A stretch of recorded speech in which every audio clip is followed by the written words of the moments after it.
বৈষম্য বিরোধী ছাত্র আন্দোলনের ৬ সমন্বয়কের ঘোষণাকে প্রত্যাখ্যান করে গতকালই নতুন করে আন্দোলনের ডাক দেন আরও কয়েকজন সমন্বয়ক।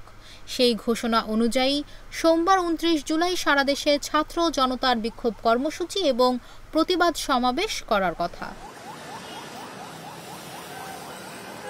সরেজমিনে আজ সোমবার বেলা ১২টার দিকে উত্তর এলাকা ঘুরে দেখা গেছে অলি গলিতে সতর্ক অবস্থানে রয়েছে পুলিশ সদস্যরা। প্রধান সড়কে টহল জোরদার করেছেন সেনাবাহিনীর সদস্যরা। আজমপুরে সড়কে সেনাবাহিনীর সদস্যদের অবস্থানও দেখা গেছে।